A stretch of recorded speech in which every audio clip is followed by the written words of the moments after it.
Le Seigneur nous aide à avoir beaucoup de compassion avec ceux qui sont perdus encore autour de nous. Et n'ayons pas honte surtout de parler du Seigneur. Ne retenons pas notre langue quand il faut parler. Quand il faut parler, il y a des âmes souffrantes dans ce monde qui paniquent même. Et nous devons être la lumière du monde. Et être là, des flambeaux, pendant que nous sommes encore là, avant de partir. Alléluia. Et quand le Seigneur viendra, il vaudrait mieux être du bon côté de la barrière, comme il disait. Ça fait réfléchir. Et je pense qu'il est temps de réfléchir.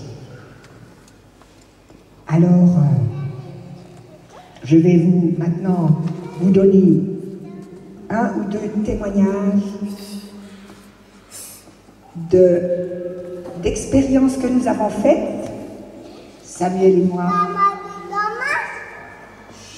où nous avons vu la gloire de Dieu. Je veux parler d'abord par rapport à ma propre expérience. Je suis née dans une famille chrétienne, 3e génération de chrétiens. Mon grand-père était déjà prédicateur de l'Évangile. Et c'est vrai que c'est une grande grâce que le Seigneur m'a faite de naître dans cette famille et de recevoir tout ce bagage biblique au travers de mes grands-parents et de mes parents. Et maintenant, nous cherchons à le transmettre à notre descendance à nous. Et à l'âge de 13 ans, petite jeune fille de 13 ans, j'ai vu pour la première fois, je dirais, vu vraiment, la gloire de Dieu, le Seigneur venir dans ma chambre d'enfant. Il faisait nuit, les lumières étaient éteintes, on venait de se coucher. Tout le monde était couché, mon frère, mes parents. Quand tout à coup, ma chambre s'est illuminée d'une gloire céleste. Alors, cette expérience-là m'a certainement beaucoup apporté, m'a tenue pendant ces 50 ans de ministère maintenant aussi. C'était comme un fondement. Et je suis sortie de ma chambre, j'ai couru vers mes parents et j'ai dit, papa, maman, venez voir, le Seigneur est venu dans ma chambre. Et mes parents sont venus, ils ne voyaient rien, il n'y avait que moi. Ils m'ont dit, oui, tu es bien sage, va te coucher, dors tranquille. Mais cette expérience-là, je ne l'oublierai jamais. Et puis, nous avons vu avec Samuel la gloire de Dieu, parce que ça fait 50 ans qu'on est mariés, 50 ans dans le ministère ensemble. Et donc, au début de notre ministère, nous avons vu la gloire de Dieu quand le Seigneur m'a sauvée de la mort.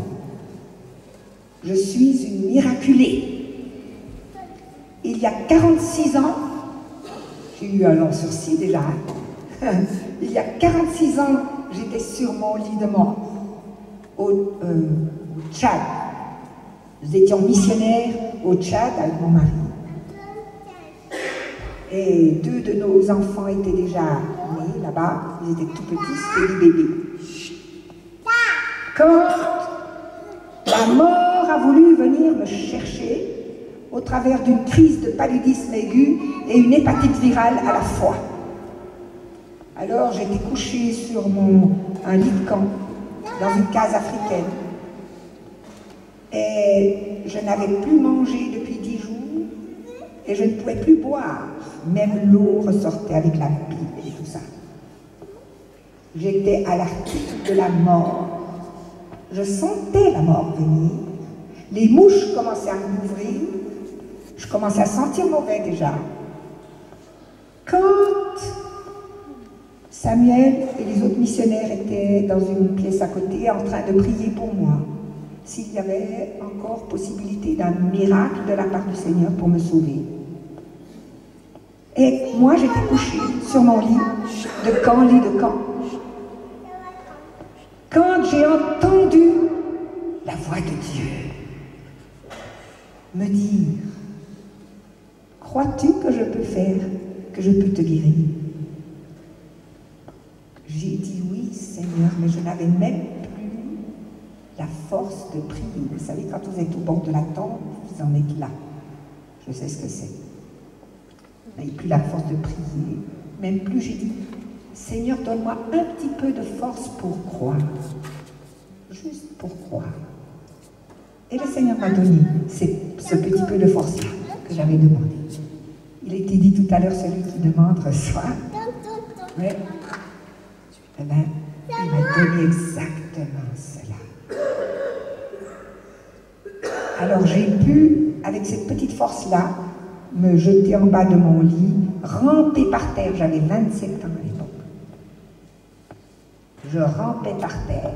J'avais plus de force du tout. Je suis allée là où mon mari était, où Samuel était. Et j'ai dit à Samuel et aux missionnaires, faites-moi l'onction d'huile. Le Seigneur va me guérir, il m'a parlé. Ils se sont tous mis autour de moi.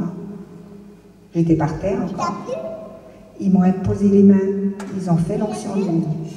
La puissance de Dieu, la gloire de Dieu est venue sur moi comme un courant électrique de 10 000 volts qui m'a passé de la tête aux pieds.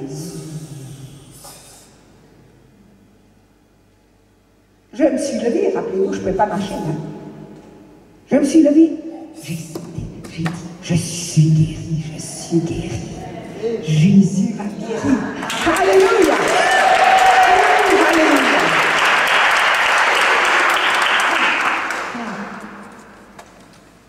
Et le Seigneur s'est servi de ce miracle-là, je dirais, à la base, pour m'envoyer dans les nations, apporter aussi.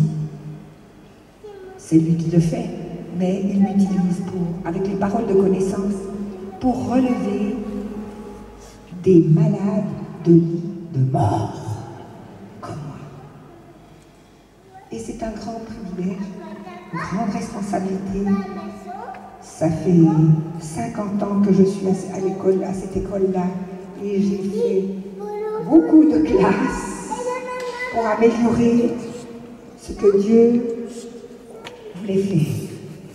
Alors, je donnerai juste encore, parce que j'ai beaucoup de témoignages à dire là-dessus, mais je donnerai quand même 2, 3 exemples, sans entrer dans les détails,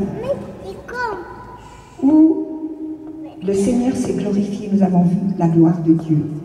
Nous étions à Montélimar à faire notre dernière convention. Nous avons fait des conventions chrétiennes en France pendant 20 ans. Et ailleurs aussi. Et donc, notre dernière convention. Et il y avait 4 dames qui sont arrivées, 3 dames et une grande malade qui était mourante. Elle avait le cancer, 2 tumeurs cancéreuses au cerveau. Une tumeur, ils l'ont enlevée, elle est revenue. La deuxième tumeur, inopérable, sinon il y avait des séquelles. Donc elle était condamnée.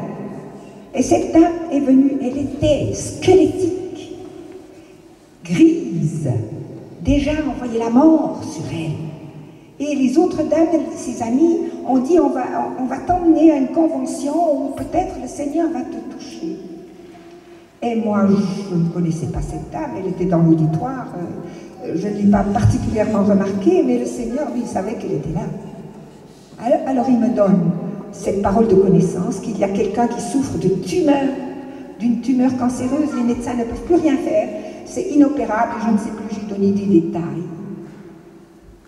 Alors cette dame a été touchée instantanément à sa place. Elle a été guérie, complètement guérie. Alléluia! Alors elle est venue, elle était encore toute, bien sûr, toute fragile encore, et puis elle pleurait. Et devant tout le monde, elle a dit, Seigneur, pour toi. Et cette dame, depuis ce moment-là, elle va partout rendre son témoignage en France, partout où on la lit. Et il y a eu une suite merveilleuse. C'est la gloire de Dieu. Moi, je trouve ces choses-là, c'est tellement glorieux. C'est tellement beau quand le Seigneur vient te chercher au bord de la tombe. Quelle compassion! Il est le Dieu de la vie. Le Dieu d'éternité. Alléluia! Seigneur, alléluia! Je veux te dire encore alléluia, Seigneur!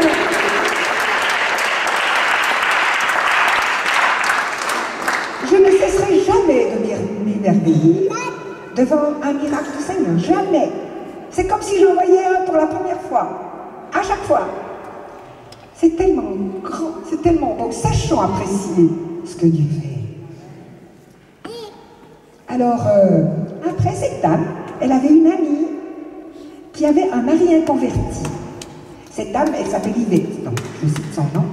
C'est la miraculée, là, qui avait la tumeur au cerveau, elle s'appelle Yvette. Yvette avait donc une amie qui avait un mari inconverti. Et ce mari inconverti, il lui avait prêché l'évangile, parlé du Seigneur, il ne voulait rien savoir. Rien savoir. Non, c'était un athée, il voulait pas, ça ne l'intéressait pas ces choses-là. Et ça faisait souffrir sa femme, puisque sa femme était chrétienne. C'était l'amie d'Yvette. Alors un jour, Yvette reçoit un téléphone. C'était ce monsieur-là qui lui dit « Je t'invite à mon baptême. » Comment Yvette lui dit « Comment, tu t'es converti ?» « Et oui, je me suis convertie. Alors viens à mon baptême et tu en sauras plus. » Alors, notre ami Yvette s'en va au baptême du monsieur. Et puis le monsieur, il doit rendre son témoignage juste au moment des baptêmes. Et alors, il dit, avant de parler, avant de donner mon témoignage, j'aimerais appeler Yvette qui est là-bas. Yvette, viens. On va raconter l'histoire ensemble. Alors, elle s'avance, Yvette, elle ne sait toujours pas, elle n'en sait pas plus. Elle se demande ce qui va se passer. Et puis cet homme de dire, quand j'ai vu que le Seigneur, ce que le Seigneur a pu faire dans ta vie, comment il t'a guéri d'une tumeur au cerveau et de l'article de la mort, alors j'ai dit, d'accord, cette Bible-là, je la veux aussi, et cet évangile-là, je veux aussi. Voyez ce que ça peut faire? Bien sûr, ça touche les personnes inconverties. C'est la gloire de Dieu. Ils ont besoin de voir la gloire de Dieu, les inconvertis. N'ayons pas honte de la gloire de Dieu. Soyons des flambeaux. Un deuxième exemple. Ça, c'était en France. Là, c'est au Canada. Au Canada. Un homme se trouvait misérablement malade. Très gravement malade. Il avait le cancer des intestins, lui. Et il se trouvait dans sa maison quand le Seigneur lui a parlé. Parce qu'il avait des hémorragies terribles. Les médecins ne pouvaient plus rien faire. Pour arrêter ces hémorragies, il devait aller au moins 18 fois aux toilettes par jour. Alors c'était terrible, il se vidait de son sang, il s'en allait comme ça. Il était en train de s'en aller. Et le Seigneur, il entend la voix du Seigneur lui dire, va à l'église du pasteur Boucher. Il s'appelait un pasteur d'une église à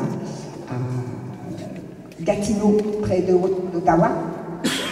Et alors notre ami, notre frère, c'est un chrétien particulier, mais je ne rentrerai pas dans les détails, il a obéi, parce qu'il avait appris à obéir quand Dieu lui parlait. Alors il s'en va, il va dans cette église du pasteur Boucher. Et qu'est-ce qui était là? C'était Samuel et moi. On faisait une mission, mais il ne nous connaissait pas du tout, il ne savait rien du tout. À peine rentré dans l'église, il s'assied. Encore avant, il doit même aller aux toilettes encore. Et puis il vient s'asseoir. Quand je reçois une parole du Seigneur et je dis, il y a quelqu'un ici qui a le cancer des intestins, des hémorragies, que personne ne peut rien faire. Et cet homme-là est touché par la main du Seigneur. La main de gloire du Seigneur. Alléluia. Cet homme a été complètement rétabli. Il va annoncer aussi l'évangile. Et un troisième et dernier témoignage. Nous étions, il y a 2 ans, au Cameroun. Donc ça c'est l'Amérique, la France, le Cameroun. Et donc nous étions au Cameroun, il y a 2 ans. Et là, il s'est passé aussi quelque chose de particulier. Une jeune dame, pourtant dans la quarantaine, était gravement malade, en train de s'en aller aussi. Elle faisait des crises d'épilepsie. Et puis, ce n'était pas des crises d'épilepsie ordinaires. Bon, il y avait le côté cérébral que la médecine a cherché à soigner, mais ils n'y sont pas tellement arrivés. Cette dame, quand elle faisait des crises d'épilepsie, elle vomissait du sang. Alors, ce n'était pas des crises d'épilepsie ordinaires. Et donc, elle était en train de s'en aller aussi. Elle ne pouvait plus travailler. Elle était tellement faible qu'elle devait s'arrêter toutes les 2 heures pour se reposer. Et quand elle avait des crises, c'était toute la journée qu'elle ne pouvait pas travailler. Donc, elle s'affaiblissait de jour en jour, de semaine en semaine. Elle s'appelle Jeannette. Et nous étions en train de faire un séminaire, Samuel et moi. Nous apportions la parole de Dieu. Et j'ai eu, je ne sais plus si c'était entre 2 prédications, c'était, je ne sais plus, ou pendant que je parlais aussi, où j'ai donné une parole de connaissance. Et cette femme s'est mise à hurler. Et il faut que je vous raconte maintenant pourquoi elle a hurlé, parce qu'elle était démoniaque. Elle était remplie de démons. Pourquoi? Cette femme avait été chrétienne et elle a désobéi au Seigneur en allant vivre chez son frère sorcier. Alors, petit à petit, en étant chrétienne, alors c'était une désobéissance. Vous voyez, quand on met la famille avant le Seigneur, attention, attention. Petit à petit, elle en a perdu la foi et elle a attrapé des démons chez son frère sorcier. Alors, donc elle était possédée et plus les crises d'épilepsie, tout ça, ça la tuait littéralement. Alors, ce qui s'est passé, donc, quand j'ai donné ces paroles de connaissance, il n'y en a même pas, c'était même pas destiné à elle, c'était destiné à d'autres personnes dans l'auditoire, mais elle aussi, elle a été touchée. Les démons n'ont plus tenu, ils sont sortis, et en criant. Et ensuite, c'est beau ça.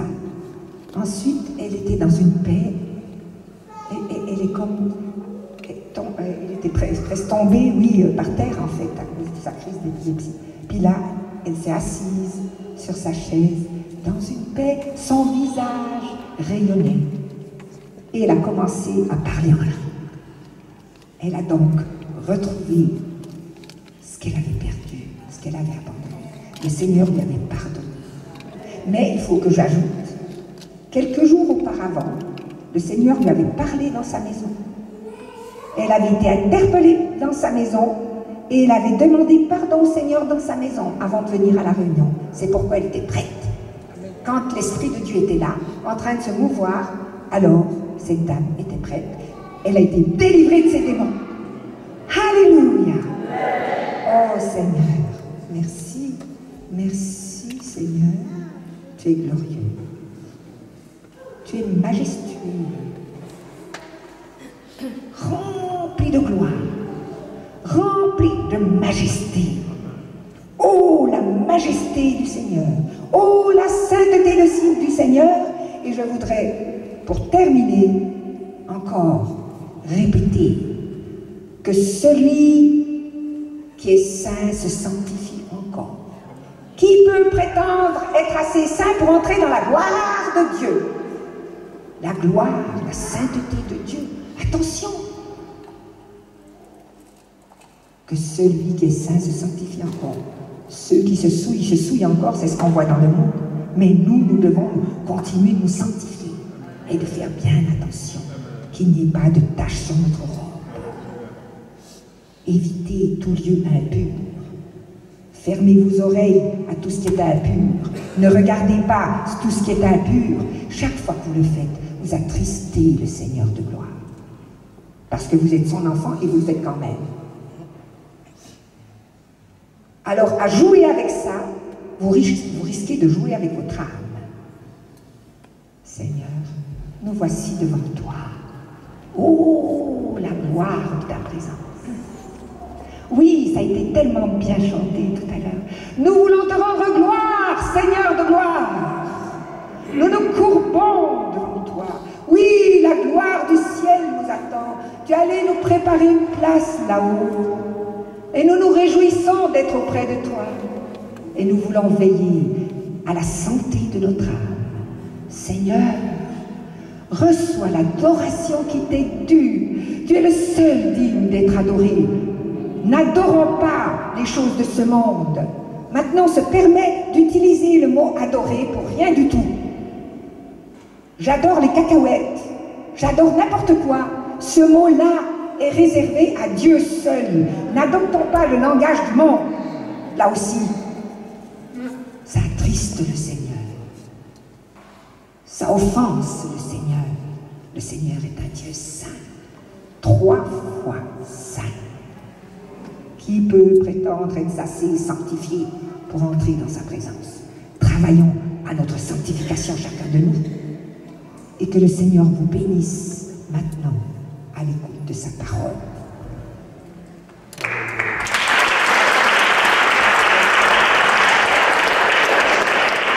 Je reviendrai après la prédication.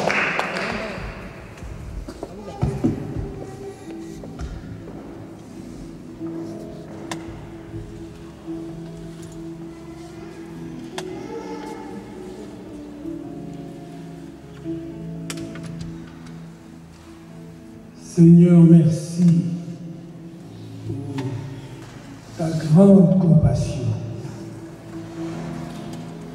Ce que tu as fait autrefois, tu le fais encore maintenant. Tes œuvres nous dépassent et nous poussent à t'adorer en effet, car tu es Dieu, manifesté en chair. Tu es venu au milieu des hommes, donner ta vie pour des pécheurs, verser ton sang sur la croix, afin que nous soyons purifiés de nos péchés et que nous puissions un jour contempler ta face dans ce ciel de gloire et de majesté. Combien tu es grand, mais combien tu t'intéresses aussi à chacun d'entre nous. Et dans ces témoignages, nous avons vu que ton regard se porte toujours vers celui qui souffre, misérable, abandonné, mais qui crie à toi. Combien tu es merveilleux, Seigneur. Nos cœurs t'adorent encore. Un jour, nous te contemplerons. Tous ceux qui sont lavés par le sang de l'agneau pourront entrer dans ce ciel de gloire et contempler ce Sauveur glorieux. Oui, à toi seul soit la louange, l'honneur et la gloire. Merci, Seigneur. Amen. Gloire à ton nom. Oui, ça se fait. Béni soit Dieu, Seigneur.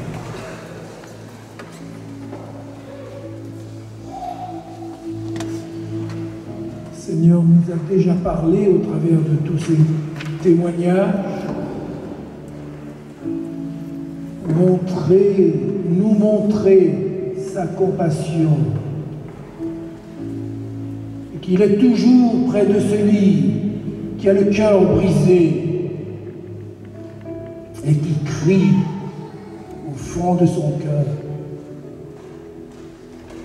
Dieu n'est pas sourd à nos appels. C'est nous qui sommes bien souvent sourds à ses appels. Lui pas. C'est pourquoi il est là. Il veut encore nous aider. Si nous prions à lui, l'impossible devient possible avec le Seigneur Jésus. Et j'aimerais donner quelques paroles importantes dans la vie chrétienne.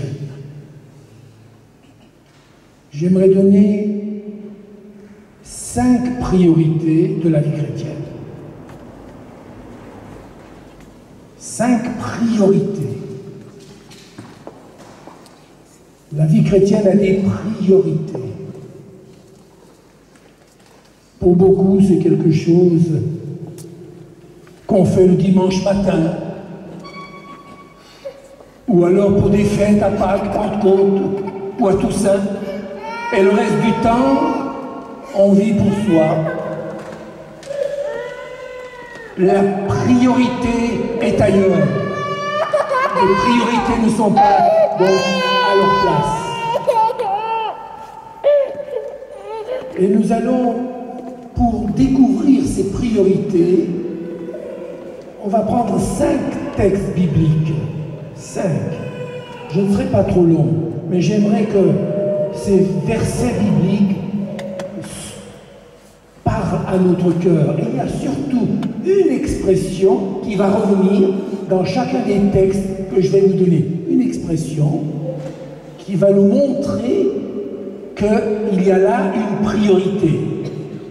Alors la première priorité, nous allons la trouver dans Marc, l'évangile de Marc, chapitre 10, et le verset 21. Marc 10, 21.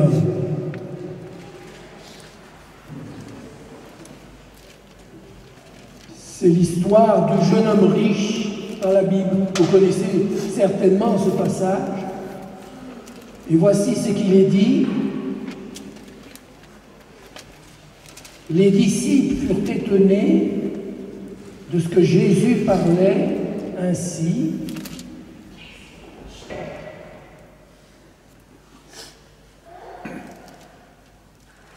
Ah non, c'est au-dessus, un peu plus, je suis descendu trop bas. Il lui répondit, donc en parlant le jeune homme riche lui dit, « Maître, j'ai observé toutes ces choses dès ma jeunesse. » Jésus, l'ayant regardé, l'aima et lui dit, « Il te manque, qu'est-ce que vous avez dans vos Bibles? Il te manque une chose. Une chose. C'est une priorité, là. Et ce mot, cette expression, une chose, va nous aider à découvrir une priorité. Il te manque une chose.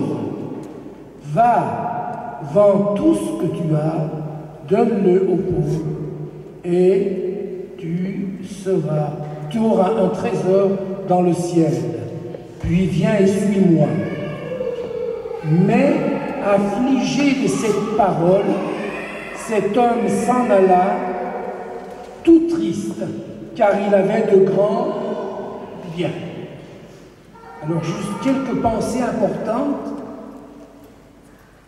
Il te manque une chose.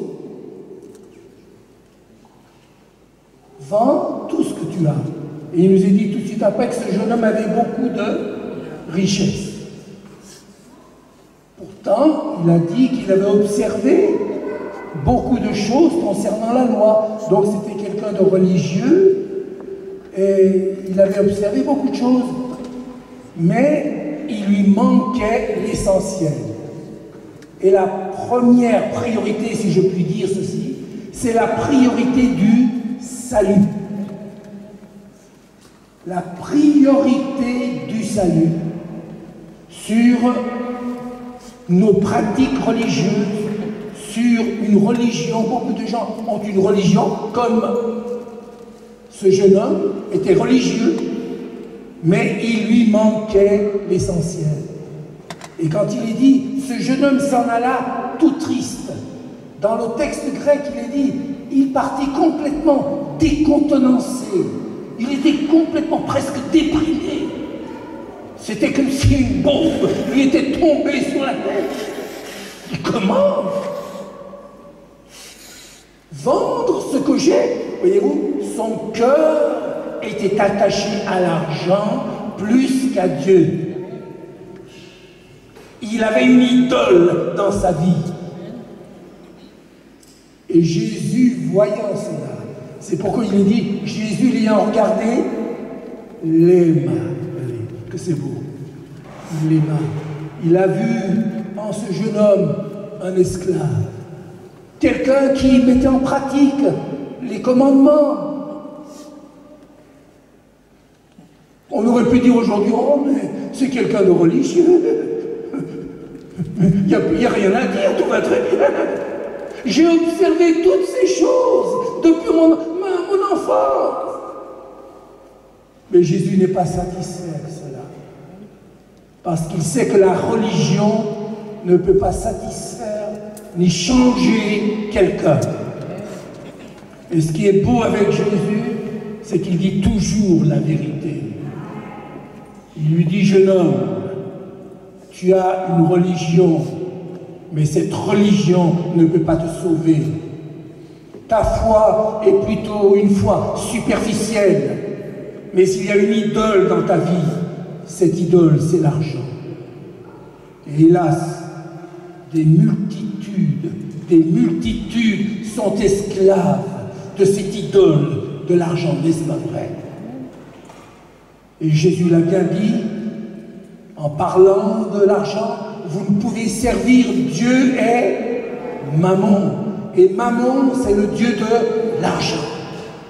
Et beaucoup, des multitudes seront perdues parce qu'ils auront voulu garder cette idole de l'argent dans leur vie. Et ils ont mis l'argent en priorité dans leur vie. Ils disent bien, oui, mais je crois en Dieu. Je crois en Dieu, ça ne suffit pas. Tu crois en Dieu, peut-être, mais qui a la priorité dans ta vie? Lui, c'était l'argent.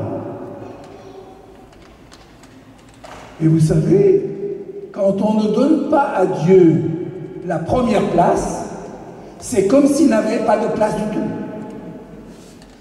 Beaucoup pensent que, ah bon, voilà, je ne vais pas donner la première place, mais quand même il a une place. Non! Aux yeux de Dieu, s'il n'a pas la première place, il n'accepte pas la deuxième place.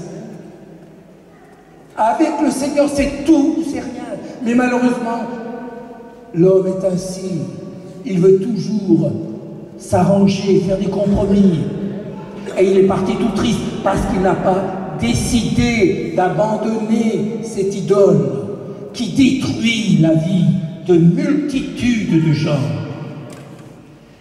Bien sûr, posséder de l'argent, ce n'est pas un péché, il faut bien le savoir. Mais être possédé par l'argent, ça c'est un péché. Vous comprenez la différence? Posséder de l'argent, il nous en faut pour vivre.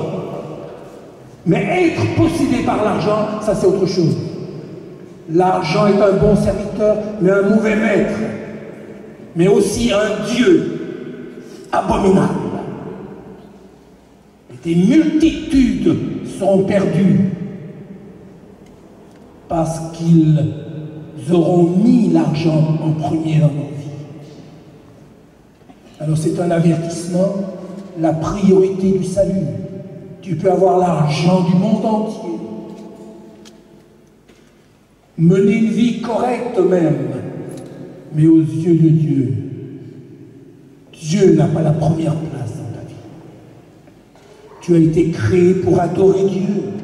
La Bible dit que tu aimeras le Seigneur ton Dieu de tout ton cœur, de toute ton âme, ta force et de toute ta pensée. Et tu aimeras ton prochain comme toi-même. Voyez-vous, la priorité est d'abord Dieu et ensuite le prochain. Cherchez premièrement le royaume de Dieu et sa justice. Et toutes ces choses terrestres vous seront données par-dessus. La priorité du salut. Tu peux avoir une belle religion, mais tu peux avoir aussi des idoles dans ta vie. Et Dieu n'accepte pas la deuxième, la troisième, la quatrième, la cinquième place dans ta vie. S'il y a une idole qui est à la première place, Dieu ne viendra pas dans ta vie. Dieu est Dieu. Nous avons été créés pour lui. Et tant qu'il n'a pas la première place, vous serez toujours malheureux. Toujours malheureux. La priorité du salut. S'il y a une idole dans ta vie, si peut-être l'argent est cette idole que tu as mis en premier dans ta vie, tu ne vis que pour cela. Et à cause de l'argent, tu peux faire des choses terribles.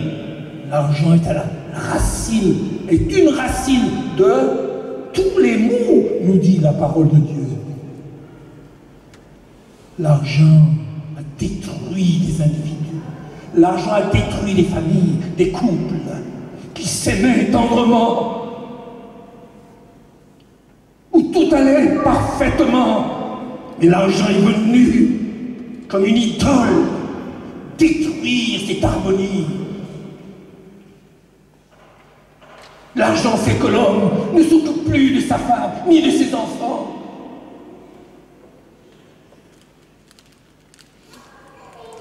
Jésus le regarda et l'aima. Le Seigneur t'appelle encore, il t'aime. Il l'aima parce qu'il a vu qu'il avait fait un mauvais choix. Ne fais pas ce même mauvais choix. Ta religion ne te sauvera pas. C'est Jésus qui sauve. Et tu peux mettre Jésus à la deuxième place, ça ne marche pas. Si tu es à la deuxième place, oui, ça ne m'intéresse pas. Tu prends la deuxième place, c'est bien. Mais avant ça, il y a autre chose. Moi, j'ai mis des intérêts à moi. Des intérêts à toi. Non, occupe-toi de tes affaires. Mais moi, tu ne peux pas me mettre en boîte. Et tu ne peux pas me dire, viens ici et fais ce que je veux. Beaucoup de gens traitent Dieu ainsi. La priorité du salut. As-tu l'assurance de ton salut? Es-tu né de nouveau? Es-tu réconcilié avec Dieu? C'est la chose la plus importante. Une deuxième priorité. Nous allons la trouver dans Luc, dans l'évangile de Luc, au chapitre 10. C'est aussi un récit que vous connaissez bien, l'histoire de Marthe et Marie. Vous connaissez, n'est-ce pas? Vous connaissez tous bien cela. Et là, vous allez voir, il y a encore des leçons importantes pour nous. Une autre priorité. Jésus va utiliser la même expression, une chose. Luc 10, on peut lire à partir du verset 38. Comme Jésus était en chemin avec ses disciples, il entra dans un village et une femme nommée Marthe le reçut dans sa maison.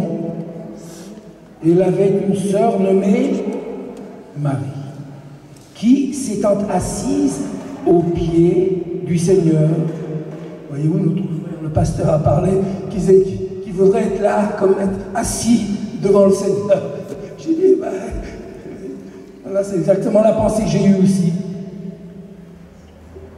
Assise aux pieds du Seigneur, écoutez sa parole. Nous allons revenir là-dessus, écoutez bien. Marthe, occupée à divers soins domestiques, survint et dit, Seigneur, cela ne te fait-il rien que ma sœur me laisse seule pour servir? Dis-lui donc de m'aider. Le Seigneur lui répondit, Marthe, Marthe. Quand le Seigneur ou Dieu utilise 2 fois un nom pour appeler quelqu'un, c'est que le message est important. Il n'a pas dit Marthe, t'inquiète. Marthe, c'est que pour la suite.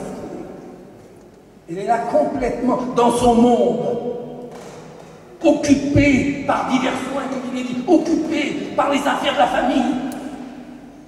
On veut tellement s'occuper de la famille qu'on néglige le Seigneur. Si tout à l'heure c'était l'argent qui détruit la vie d'une multitude d'individus, là c'est la famille qui prend la première place. On a fait de la famille une idole. Quelle tragédie! Il faut s'occuper de sa famille, il n'y a aucun problème. Mais Dieu doit avoir la première place. Et beaucoup font beaucoup de compromis dans ce domaine. Quand il y a quelque chose, une réunion ou autre, et qu'on a prévu quelque chose d'autre avec la famille, c'est toujours la famille qui passe en premier. Oh, excusez-moi, pasteur, je ne peux pas venir. Oh, j'ai mon cousin qui est venu là, des États-Unis. Alors il y a une réunion de famille. Excusez-moi, ce dimanche on a prévu d'aller à un pique-nique en famille. La famille, c'est bien la famille. Mais il ne faut pas en faire une idole, dans le sens que elle ne doit pas être à la première place.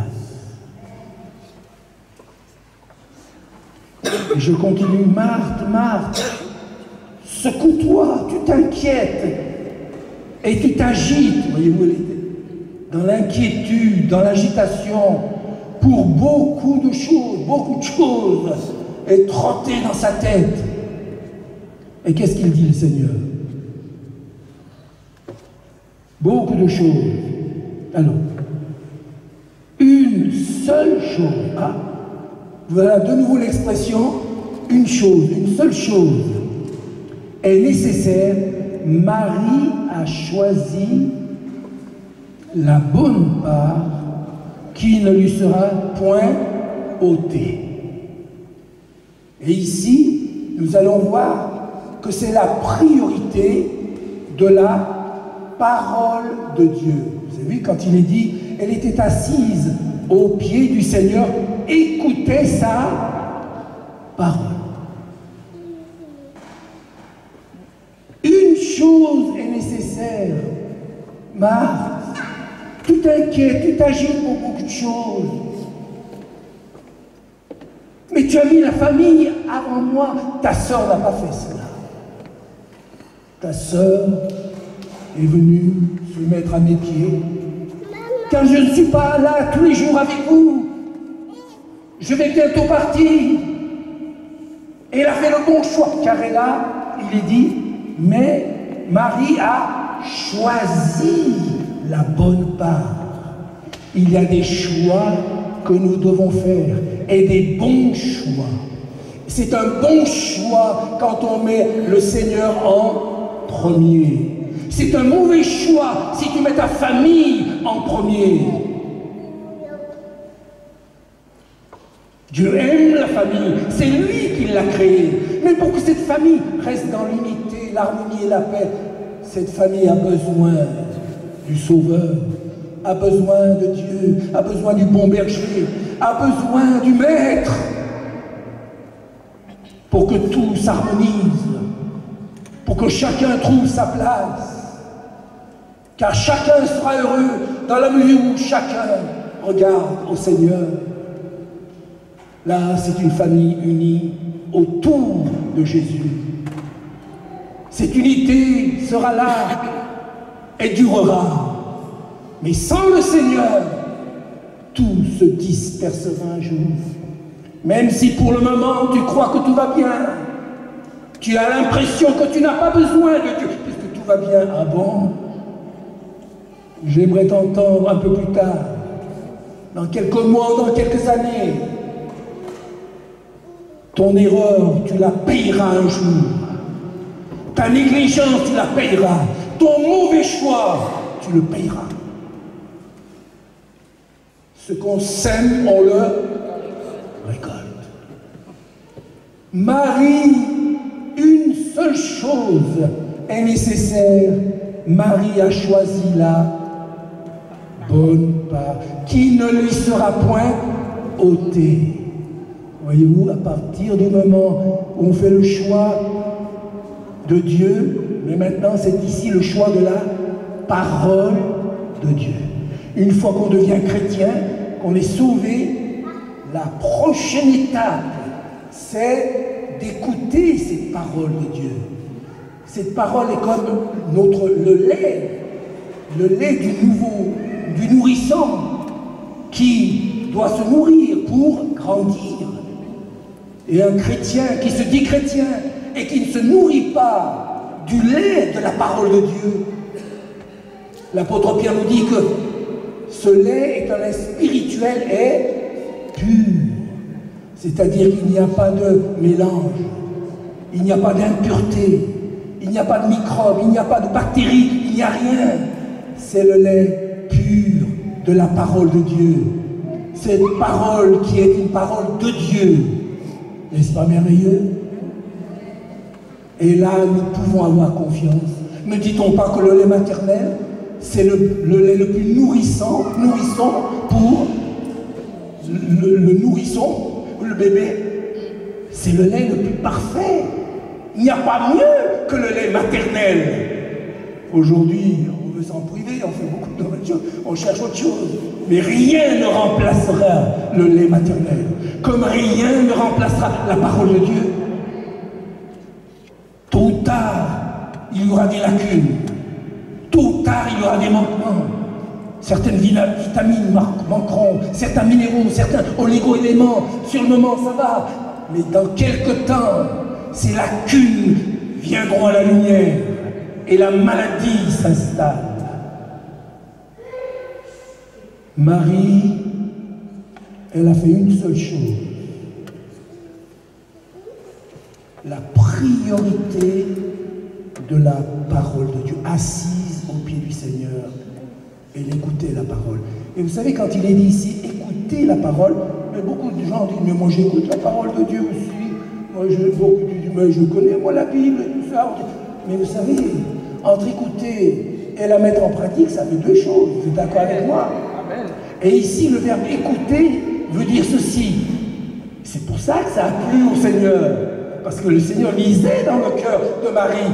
Le verbe écouter veut dire, elle écoutait avec une telle attention qu'elle ne perdait aucun mot du Seigneur pour les mettre en pratique. C'est écouter pour mettre en pratique. Beaucoup d'entre nous et beaucoup de gens qui écoutent, ça rentre là et puis ça sort où? À peine sorti de la réunion, qu'est-ce que tu as entendu? Ah oui, complètement oublié. Il n'y a rien qui reste. Il n'y a rien qui reste. On écoute, mais on n'a pas décidé de mettre en pratique. Et voilà pourquoi cette parole, beaucoup s'en lassent même. Oh oui, on sait, oh je sais, ça ne change rien. Mais si tu ne mets pas en pratique, ça ne marchera jamais. La parole de Dieu est faite pour la mettre en pratique. Et si tu la mets en pratique, tu verras des choses merveilleuses. C'est la parole de Dieu, c'est la parole de vie, c'est la parole qui éclaire, c'est la parole qui libère. Il n'y a pas meilleur que la parole de Dieu. C'est la parole aussi qui te dirige, qui te protège des erreurs, du mensonge, des fausses doctrines, des hérésies, des mensonges du diable. On est dans un monde plein de confusion. Beaucoup de gens ici, et en Europe partout, ils ne savent pas où ils en sont. Quand quelqu'un ne sait rien, il croit tout. Voilà, on en est maintenant. Ah oui, oui. On a entendu, mais finalement, on ne sait rien du tout. On ne sait rien du tout. Et quand on ne sait rien, on croit tout. Et c'est la situation de beaucoup, de multitudes de personnes. L'ignorance de la parole de Dieu. Vous pouvez goûter la puissance de la parole seulement en la mettant en pratique. Là, vous saurez, c'est vraiment la parole qui change, qui transforme, qui bouleverse une vie. Mais seulement l'écouter, tu ne sais rien. Tu as entendu, tu as le souvenir, mais ça ne sert à rien. La priorité de la parole.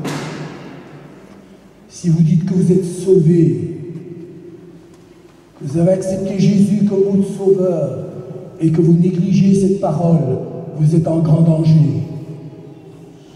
Ce lait maternel, vous le négligez. Même dans beaucoup de milieux chrétiens, la parole de Dieu est négligée. Négligée. La doctrine, la saine doctrine est négligée aujourd'hui. Dans certains milieux chrétiens, on ne veut surtout pas en parler. Vous l'avez entendu comme moi? Certains, même pasteurs, diront non. La doctrine, elle divise. Il n'y a que l'amour qui nous unit. Ils se sont fait inverser avec ça. Alors c'est pourquoi ils ne parlent plus de doctrine. Ça divise. Écoutez-moi bien. Écoutez-moi bien. Ça peut sauver votre vie. Ce n'est pas la saine doctrine qui divise. Ce sont les fausses doctrines. La saine doctrine n'a jamais divisé qui que ce soit. Si on croit tout simplement ce qui est écrit, cette parole nous nourrit et nous unit. Pourquoi y a-t-il division, séparation? Parce qu'on s'éloigne de la parole. Ce sont les fausses doctrines qui nous divisent. Et si nous avons les mêmes bases, alors rien ne pourra nous diviser, au contraire. La priorité de la parole, c'est elle qui te nourrira, c'est elle qui te protégera, c'est elle qui t'enseignera, c'est elle qui t'éclairera, c'est elle qui te libérera. Jésus a dit, vous connaîtrez la vérité, et la vérité vous rendra libre. C'est la vérité qui libère, c'est la vérité qui éclaire. Sans cette vérité-là, nous sommes dans les ténèbres. Et nous croyons n'importe quoi. Quand on ne sait pas, on croit tout. Et des multitudes sont prises par cela. La priorité de la parole de Dieu. Prends l'habitude de la lire, mais surtout de la mettre en pratique. Jésus lui-même un jour a dit à ces gens religieux qui étaient là, les pharisiens et tout, pourquoi m'appelez-vous Seigneur, Seigneur, et ne faites-vous pas ce que je vous dis? Regardez, pourquoi m'appelez-vous Seigneur, Seigneur? C'était des gens qui croyaient en Dieu. Ils disaient, Seigneur, t'as bien parlé, mais ils venaient toujours, ils venaient l'encenser, mettre la pommade dans l'eau. Maître, mais personne ne parle comme toi, extraordinaire. Mais Jésus ne se laisse pas influencer. Vous ne pouvez pas dire n'importe quoi au Seigneur. Et vous ne pensez pas qu'une fois là-haut, vous pourrez lui dire n'importe quoi. Beaucoup pensent qu'ils auront un entretien là-haut avec le Seigneur. L'entretien, c'est maintenant. Là-haut, c'est trop tard. Si tu ne mets pas ta vie en règle maintenant, là-haut, c'est trop tard. Si ton péché n'est pas ôté de ton cœur, ce péché te fermera le ciel. Tu ne pourras même pas t'approcher du Seigneur. Le ciel est un lieu de pureté, de gloire.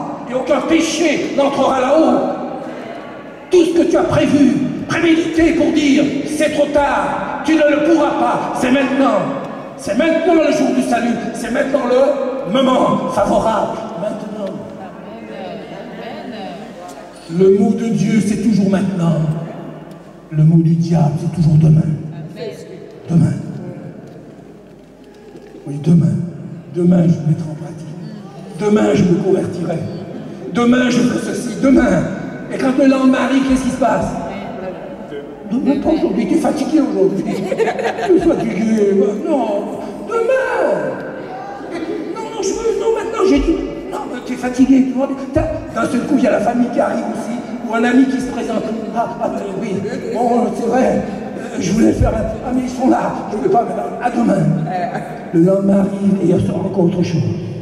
Encore autre chose. Encore autre chose. Les journées passent et les années passent. C'est pourquoi Jésus a dit, la parole de Dieu dit, c'est aujourd'hui le moment favorable. C'est maintenant le jour du salut, parce que demain ne t'appartient pas. Qui d'entre nous ici peut être sûr de rentrer sûr à la maison? Un accident peut nous enlever. Un accident.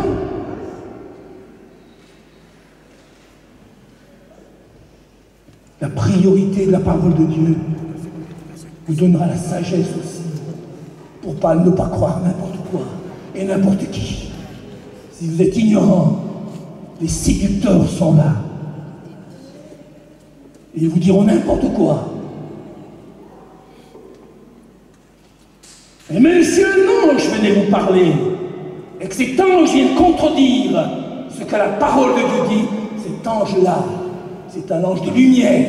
C'est le diable qui se déguise en ange de lumière pour tromper ton âme. Seule la parole de Dieu doit avoir l'autorité dans ta vie. Celle-là ne se trompe jamais. C'est la parole de Dieu. Le ciel et la terre passeront, mais mes paroles, a dit Jésus, ne passeront pas. C'est cette parole qui te jugera un jour. S'il n'est pas ton sauveur aujourd'hui, il sera ton juge demain. Il n'y a pas d'autre explication. Aujourd'hui, viens à lui, écoute sa parole, laisse-la pénétrer au fond de toi-même, sois comme Marie, assise au pied du Seigneur. Elle écoutait. Comme cette attitude a plu au Seigneur, n'est-ce pas vrai? Elle était là. Elle ne se laissait pas distraire par sa sœur. Mais tu t'inquiètes pas, voilà. Elle est là, elle fait un peu sur la paresse, tout ça. Voyez-vous, les paroles méchantes peuvent venir, c'est pas sérieux, alors que j'ai beaucoup de travail, elle me laisse tomber. Et elle avait compris quelque chose que Marthe n'a pas compris. Tu seras forcément incompris dans ta famille si tu mets le Seigneur en premier. Si tu deviens une Marie, tu seras incompris. Tu seras critiqué, rejeté. Est-ce que Marie s'est plainte? Elle a commencé à pleurnicher là. Elle a dit Seigneur, qu'est-ce que je fais? Est-ce que je t'obéis? Qui est-ce que j'obéis? Vous avez ça dans vos Bibles? Non. Elle est toujours restée assise au pied du Seigneur. Elle ne s'est pas levée. Elle n'a pas pris sa défense. Pourquoi? Parce que Jésus a pris sa défense. Amen. Jésus prendra votre défense. Amen. Alléluia. Et c'est un avocat qui ne manque jamais aucune cause. C'est un bon avocat. Amen. Il y a de mauvais avocats dans ce monde, mais lui, c'est l'avocat des avocats. Amen. Il sait parler selon le cœur des gens. Il connaît ce qu'il y a dans le cœur de l'homme. Personne ne peut le tromper. Et il ne trompera jamais personne. Quiconque met sa confiance en lui ne sera jamais déçu ni confus. Quelle belle parole. Vous ne trouvez pas? C'est ce qui me donne de l'assurance. C'est ce qui vous donne de l'assurance, c'est ça. Savoir qu'on n'est pas trompé et qu'on a cru et que le Seigneur ne nous trompera jamais. Ah, ça me donne une assurance, une joie qu'on doit communiquer aussi aux autres. Amen. Je vous ai parlé de combien de priorités? 2. Ah, mais en tout, combien je vous en ai donné? 5. Vous les voulez? Oui. Ah, Jean 9, 25. Voilà. Jean 9, 25. Une autre expression. Je ne serai pas trop long maintenant, je vais quand même vous donner ces priorités. Vous pourrez les lire à la maison. Jean 9, 25. C'est l'histoire de l'aveugle-né, vous connaissez? Hein? À un moment donné, voilà, c'est verset 22, 24. Les pharisiens appelèrent une seconde fois l'homme qui avait été aveugle et lui dirent « Donne gloire à Dieu. Nous savons que cet homme est un pécheur. » Voyez-vous, de Jésus, il parle comme ça, c'est un pécheur.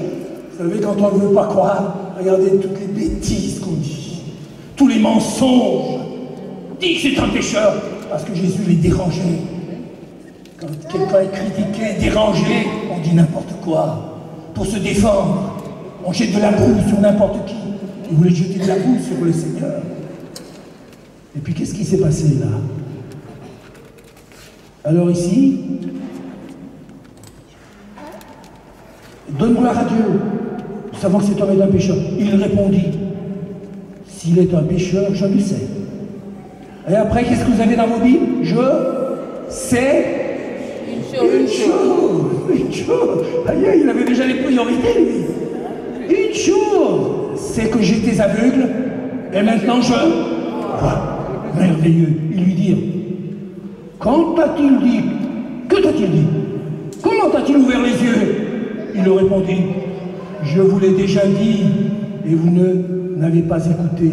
Pourquoi voulez-vous entendre? Voulez-vous l'entendre encore? Voulez-vous devenir ses disciples? Il avait de l'humour en plus. Après, il posait ces questions, voulez-vous devenir ses disciples? Alors qu'ils étaient enragés. Mais il leur a dit, écoutez, vous ne m'impressionnez pas. Moi, j'étais aveugle toute ma vie. Quelqu'un m'a ouvert les yeux. Je sais une chose. J'étais aveugle. Maintenant, je vois. La troisième priorité, c'est la priorité du témoignage. Quand on a vraiment expérimenté quelque chose de la main du Seigneur, la grâce de Dieu, quand Dieu a transformé ta vie, vous croyez que c'est bien de se taire? Quand on entend beaucoup dire chacun sa petite religion, et puis tout le monde doit se taire, on ne doit pas déranger les autres, quel mensonge! Ah, vous n'allez pas les déranger si vous n'avez rien à dire. Il n'y a que ceux qui n'ont rien à dire qui ne dérangent pas les autres. Mais quand vous avez quelque chose à dire, quand votre vie a été transformée, aveugle depuis la naissance, et maintenant il voit, vous croyez qu'il pouvait se taire? Vous voulez devenir ses disciples? Hein? Moi je suis déjà. Et après plus loin, quand il est dit, il ne savait pas encore que Jésus est le Fils de Dieu. Et puis le Seigneur est venu à sa rencontre. Crois-tu au Fils de Dieu? Il a dit, je ne sais pas, mais qui il est? Je le suis, celui qui te parle. Et il se courbait et il l'adorait. Voyez-vous, Jésus était loin. Il a témoigné alors qu'il ne savait pas encore grand-chose. Mais Jésus ne l'a pas laissé tomber. Il était critiqué et rejeté par tous les pharisiens, cette religion qui était là. Il voulait l'abattre, tout. Le Seigneur, comme un bon berger, est venu près de sa brebis et lui a dit, comme il a défendu Marie, voilà qu'il défend maintenant cet aveugle, guéri. Crois-tu au Fils de Dieu? Mais qui est-il? Il croyait que c'était d'abord un prophète. Crois-tu au Fils de Dieu? Et qui est-il? Je le suis, moi qui te parle. Quelle parole extraordinaire! Et il n'a pas douté. Il s'est courbé. Et sa vie a été totalement changée. Non seulement physiquement, mais il est né de nouveau, transformé. Le but d'une guérison n'est pas de nous accorder la guérison. Nous avons entendu des témoignages. C'est magnifique. Mais Dieu a un but derrière la guérison. C'est de guérir nos âmes. Le plus grand miracle n'est pas la guérison d'un corps. Le plus grand miracle, c'est la guérison de l'âme. Le salut, la réconciliation avec Dieu, la paix avec Dieu. Dieu n'est pas un guérisseur. On va être guéri, puis après on fait ce qu'on veut. Non. Si Dieu nous guérit physiquement, c'est pour que spirituellement nous soyons touchés et qu'on reconnaisse en lui quelque chose qui n'existe pas chez aucune personne dans ce monde. Jamais homme n'a parlé comme cet homme. La priorité du témoignage. Est-ce que tu rends témoignage? Est-ce que tu dis aux autres? Il n'y a pas besoin d'être un grand prédicateur. Beaucoup disent, non, mais moi je ne sais pas prêcher. Je ne te parle pas de prêcher. Je te dis de rendre témoignage. Si Jésus a fait quelque chose dans ta vie, je ne sais pas ce qu'il faut dire. Dis ce que le Seigneur a fait dans ta vie. Ah mais moi je ne sais pas, il n'a pas fait grand-chose. Ah s'il n'a pas fait grand-chose, donc tu vas te convertir. Alors ne te dis pas chrétien quand tu n'as rien à dire. C'est qu'il y a quelque chose qui ne va pas. C'est que tu n'as pas rencontré le Seigneur. On ne peut pas rencontrer le Seigneur et rester le même. C'est un mensonge, une illusion qui peut vous coûter cher. Mais une fois qu'on l'a rencontré, la vie change. Si quelqu'un est en Christ, il est une nouvelle créature. Les choses anciennes sont passées. Et voici, toutes choses sont devenues nouvelles. Va Va et raconte-leur, comme au possédé de Gadara, Jésus a dit, va, raconte-leur tout ce que Dieu a fait pour toi. Il voulait rester près du Seigneur, se posséder, délivré. Et Jésus lui a dit, non, va dire ce que le Seigneur a fait. N'aie pas honte. Et beaucoup ont honte du témoignage. Ça peut vous coûter très cher. Si Jésus vous a sauvé, si vous savez que vous avez la vie éternelle, vous devez le dire. Le Seigneur vous aidera. Ne faites pas un discours, ça ne sert à rien. Mais dites ce que le Seigneur a fait dans votre vie. N'essayez pas d'en rajouter. N'essayez pas de dire ce qui n'est pas vrai. Les autres le verront tout de suite d'ailleurs. Ils le verront dans vos yeux. Tu exagères un peu là. J'ai l'impression que tu veux m'en mettre plein la vue. Si vous lui dites, voilà ce que j'ai vécu, voilà ce que le Seigneur a fait dans ma vie, si vous parlez du fond du cœur, vous toucherez les cœurs. Mais si ça ne vient pas du cœur, vous ne toucherez personne. Au contraire, on se moquera même de vous. Quatrième, vous le voulez le quatrième aussi? Oh, je vois que vous êtes bien, c'est bien, c'est bon signe. Alors, c'est faux, c'est l'apôtre Paul qui va nous dire quelque chose de magnifique. Philippiens 3,13. Philippiens 3,13. Vous allez voir que cette expression était dans la bouche de Paul aussi. Philippiens 3,13. Ah, Philippiens, voilà, on arrive, on est là. Verset 12. Ce n'est pas que j'ai déjà remporté le prix ou que j'ai déjà atteint la perfection, mais je cours pour tâcher de saisir. Puisque moi aussi j'ai été saisi par Jésus-Christ. Frère, je ne pense pas l'avoir saisi, mais je fais quoi? Une chose. Ah, de nouveau. Je fais 50 000 choses. Vous avez ça dans vos vies? Une chose. Priorité. Mais je fais une chose. Oubliant ce qui est en arrière et me portant vers ce qui est en avant, je cours vers le but pour remporter le prix de la vocation céleste de Dieu en Jésus-Christ. Quatrième priorité, la priorité de la persévérance. Celui qui croira jusqu'à la fin sera sauvé. Celui qui persévérera jusqu'à la fin sera sauvé. C'est pas le tout de bien commencer. Des multitudes de chrétiens ont bien commencé, mais ils ont très mal fini. Vous ne les voyez plus du tout. À cause de problèmes, de maladies, à cause des circonstances de la vie, et tout ça, vous ne les voyez plus. Et pourtant, ils étaient feux et flammes. Il y a un danger. Paul, il était à la fin de son ministère. Et pourtant, il avait bâti des églises. Il avait vu le ciel, il était monté jusqu'en haut dans ce ciel de gloire. Et il a dit, je ne peux pas vous raconter ce que j'ai vu là-haut. C'était inexplicable. Je ne peux pas vous dire ça par des mots humains. C'est impossible. Je ne peux pas. Il avait vu tout cela. Il avait vu la main miraculeuse du Seigneur. Mais la seule chose qui comptait pour lui, il ne s'est pas vanté de ces choses. Il dit, j'oublie tout cela. Et maintenant, je cours. Voyez-vous, la flamme qui est dans lui, c'est pas, il ne traînait pas les pieds.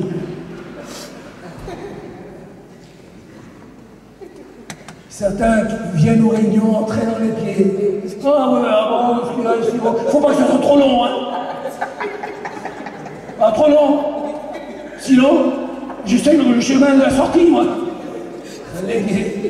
On pense comme dans l'église, on fait même une faveur à Dieu.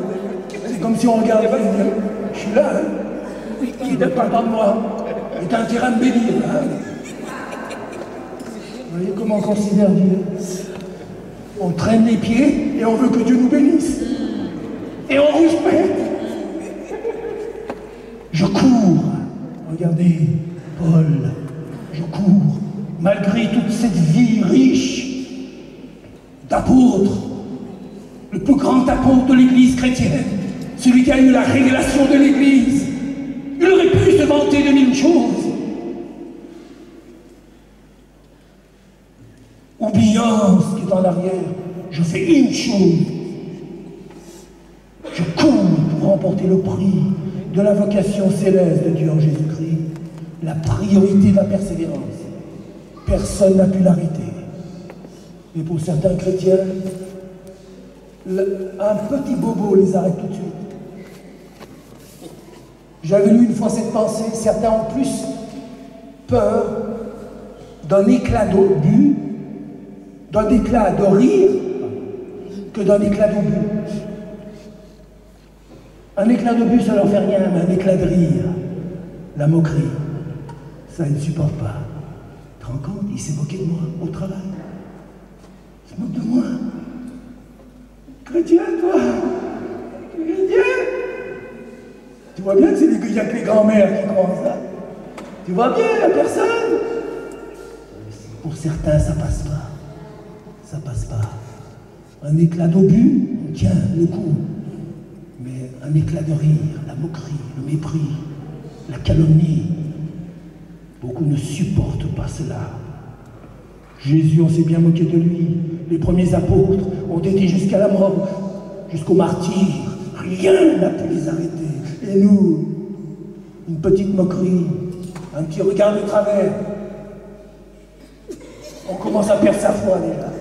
Tu te rends compte comme il m'a regardé, maman, papa, t'as voulu me regarder? Non, je peux plus continuer, je peux plus, c'est trop dur.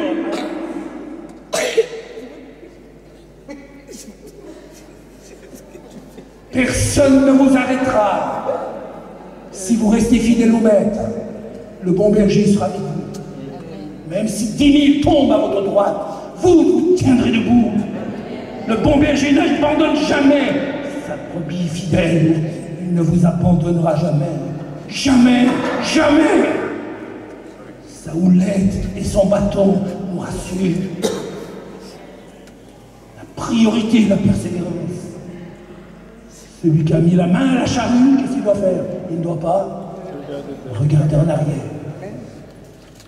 Si tu as mis la main à la charrue, il ne doit plus regarder en arrière. C'est fini. Pas devant.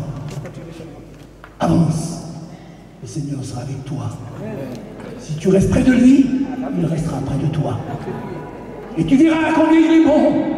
Si 10 000 t'abandonnent, lui, le seul fidèle, qui est digne d'être aimé, il ne t'abandonnera jamais.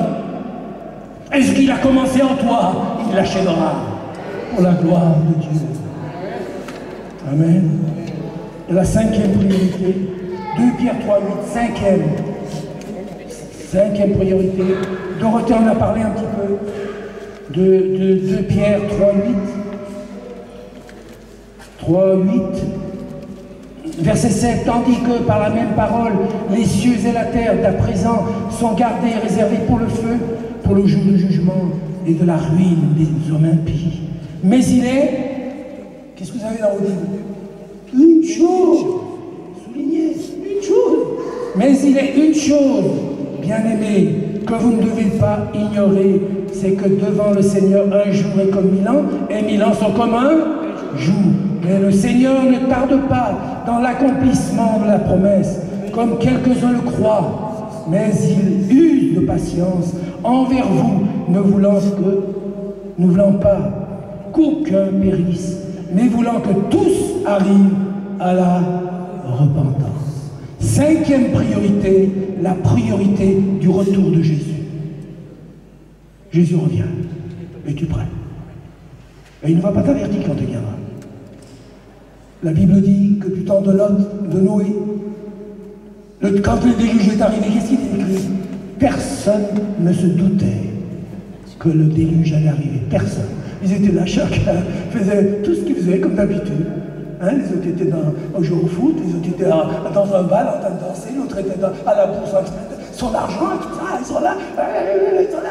Et puis l'autre était dans un pique-nique dehors et tout ça, en train de rire.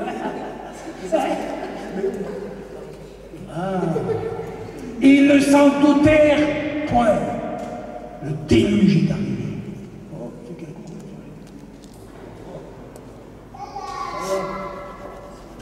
Quelques gouttes, et après c'est autre chose. Ça commence à dormir. Qu'est-ce qui se passe? Quand l'eau a commencé à monter, ils ont crié, ils sont venus certainement autour de l'arche. et dire, Noé, ouvre-nous la porte. Et si vous lisez bien les Écritures, qu'est-ce qu'il est écrit? La porte, c'est Dieu qui l'a fermée. Il est dit, et l'Éternel ferma la porte. C'est pas Noé. Le temps de la grâce était fini. À un moment donné, la porte de la grâce sera fermée. C'est pourquoi c'est aujourd'hui le moment favorable de te mettre en règle avec le Seigneur. La priorité de son retour, s'il vient maintenant, aujourd'hui, seras-tu prêt? Seras-tu prêt? Mets donc ta vie en ordre. Viens au pied de la croix pour être purifié de tes péchés par le sang précieux de Jésus. Car aucun péché n'entrera au ciel. Viens au pied de la croix. Il veut te purifier. Il veut te sauver. Peut-être qu'avant de laisser la place à Dorothée, nous allons nous incliner dans la prière et je vais faire un court appel. Vous n'allez pas répondre à cet appel pour me faire plaisir. C'est pas à moi qu'il faut faire plaisir. C'est au Seigneur. Si vous savez que vous n'êtes pas dans lâche, que vous êtes loin, que vous êtes moqué même de Noé, des chrétiens, et vous sentez que les gouttes viennent, ça vous tombe sur la tête maintenant. Les choses commencent à changer. Il est temps, avant que l'eau ne monte trop, de venir mettre sa vie en règle avec le Seigneur, d'entrer dans l'arche du salut. Et la porte, c'est Jésus. Jésus dit, je suis la porte. Celui qui entre par moi sera sauvé. Personne d'autre ne peut vous sauver. Ni votre religion, ni vos idoles, ni votre sagesse, ni votre argent, rien. Jésus seul. Jésus seul. Parce qu'il est le bon berger qui a donné sa vie pour ses brebis. S'il vous plaît, restons dans la prière quelques instants. Si quelqu'un a entendu l'appel pour se convertir ce soir, de venir au Seigneur dans l'arche, dire Jésus, je suis perdu, mais je viens à toi. Sauve-moi, je te donne ma vie. Si quelqu'un ne l'a pas encore fait, levez votre main, là vous êtes, faites-le devant le Seigneur, pas pour moi, s'il vous plaît. S'il vous plaît, s'il y a quelqu'un qui est dans ces cas-là, levez votre main et nous allons prier pour vous. N'ayez pas honte si vous êtes dans ce cas-là. Si vous êtes tous en ordre, tant mieux. Et surtout, persévérez et restez fidèles jusqu'au bout. Seigneur, bénis ta parole, bénis chacune des personnes ici, et que chacun puisse vraiment faire le bon choix comme Marie. Elle a choisi la bonne part. Puissiez-vous choisir la bonne part. Jésus, mettez la main à la charrue et n'abandonnez jamais jusqu'au bout, jusqu'au retour. Son retour est proche. Plus tôt que vous ne le pensez, restez fidèles jusqu'à la mort et il vous donnera la couronne de vie. Que Dieu vous bénisse. Restons encore dans le recueillement quelques instants. Merci Seigneur.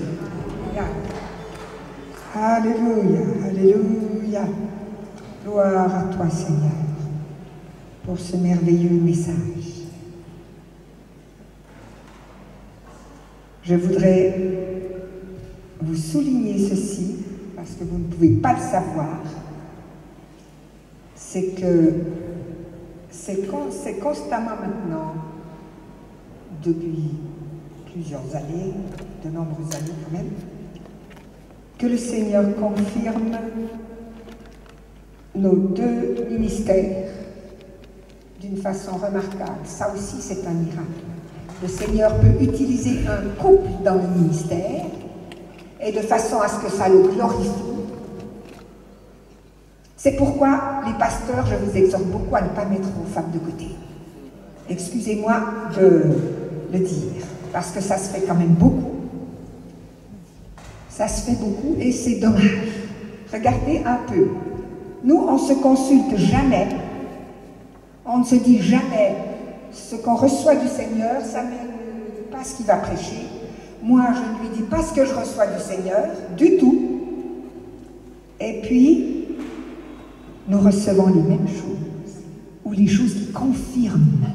Samuel vient de dire, Dorothée en a déjà parlé. Et puis moi, je vais vous dire, moi aussi j'ai reçu quelque chose que Samuel a dit. C'est extraordinaire ça. Et puis combien de fois Samuel on l'a vu. C'est un autre miracle quand Dieu unit un couple. Parce que devant lui, nous ne sommes pas seulement une chair, mais nous pouvons être un dans l'esprit. Et ça, c'est une autre école que je vous encourage à suivre. Ceux qui ne sont pas encore mariés, choisissez bien votre conjoint, ne prenez pas n'importe qui.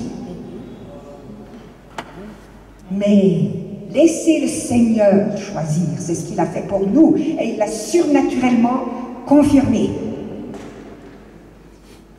Alors, là, je souligne ce que Samuel a dit dans son message, que j'ai reçu pour ce soir. Faire ma volonté et non la vôtre est plus importante pour moi que beaucoup de sacrifices, dit le Seigneur.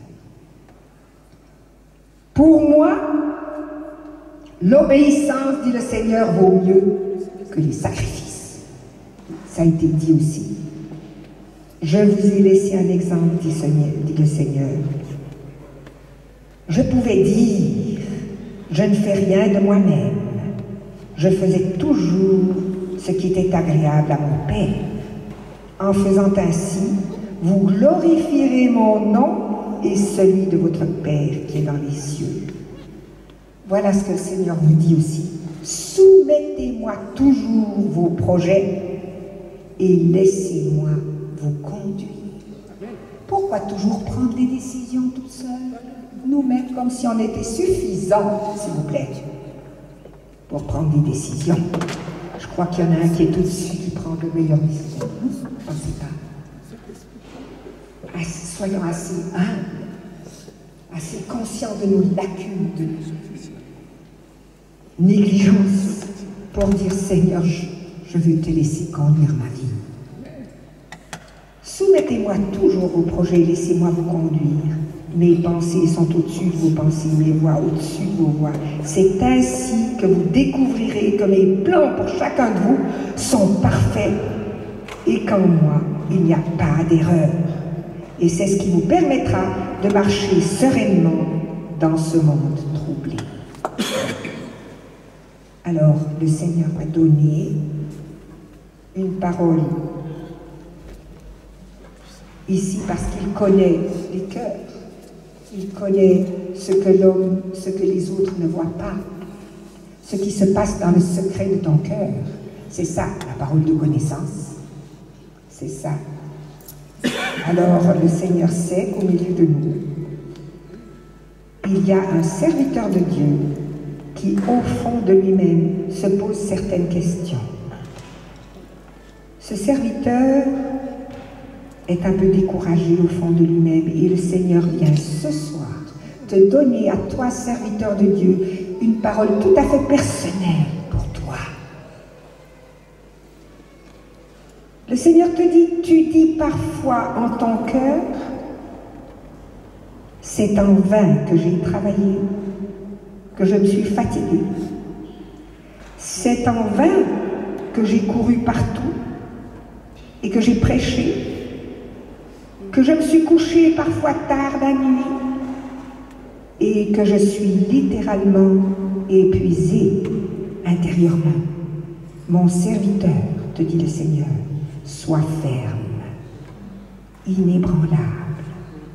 Non, te dit le Seigneur, tu n'as pas travaillé en vain. Non, ce n'est pas en vain que tu t'es levé de bonne heure le matin, que tu as travaillé jusque tard dans la nuit. Tout a été enregistré auprès de moi. Que les circonstances difficiles par lesquelles tu passes actuellement ne te déstabilisent pas. Tout ce qui est fait pour mon honneur et pour ma gloire trouve sa vraie valeur dans mon ciel et aura sa récompense auprès de moi. N'est-ce pas le plus important pour toi? Relève donc ta tête, reprends courage et va de l'avant avec la force que je te donnerai jour après jour.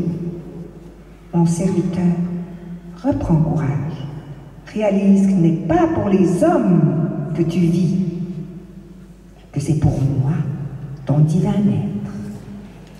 Réalise aussi que l'obéissance vaut mieux que les sacrifices et que rechercher à travailler pour ma gloire est la seule chose qui compte à mes yeux, dit le Seigneur.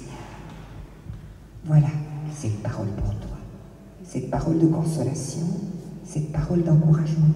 Reçois-la, toi, serviteur de Dieu, auquel le Seigneur s'adresse. Et le Seigneur voit aussi qu'il y a une personne ici qui traverse des problèmes, des choses difficiles. Le terrain est aride, la circonstance est pénible.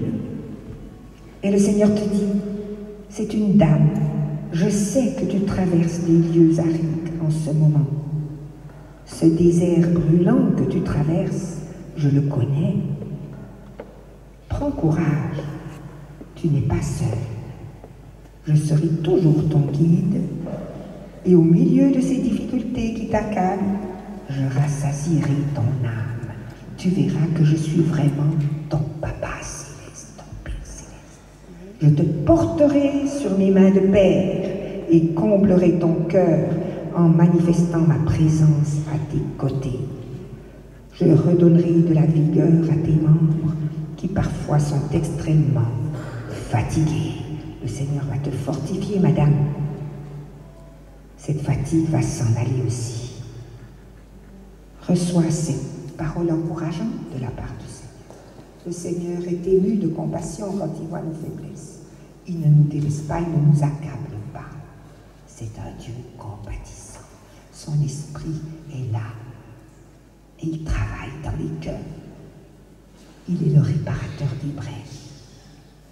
Il est capable de faire ce que l'homme ne peut pas faire. Confie-lui ta vie. Obéis quand il te parle. Et tu verras que les choses iront beaucoup mieux. Il prend soin de toi. Il est un bon berger. Et toi qui as perdu quelqu'un par le deuil, toi qui as perdu, il y a encore cette souffrance, encore cette douleur qui ne s'est jamais cicatrisée. Reçois le baume de consolation du Seigneur sur ton cœur brisé, ton cœur qui te semble cassé. Lui, le Seigneur, s'est pleuré devant la tombe de Lazare. Il a su pleurer et il connaît ta souffrance. Et il vient mettre son baume sur ton cœur meurtri par la séparation, par le deuil. Reçois sa consolation. Maintenant, nous pouvons nous lever et nous allons remercier le Seigneur d'avoir passé au milieu de nous avoir parlé de différentes façons. Louons le Seigneur, adorons-le, disons-lui merci du fond de notre cœur pendant que la chorale chante et que les musiciens chantent. Remercions le Seigneur, ne soyons pas ingrats. Il est bon et compatissant, et il nous aime, et il vous aime aussi.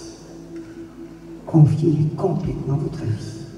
Laissez-le gérer votre vie, et vous n'en serez que plus satisfait et plus heureux.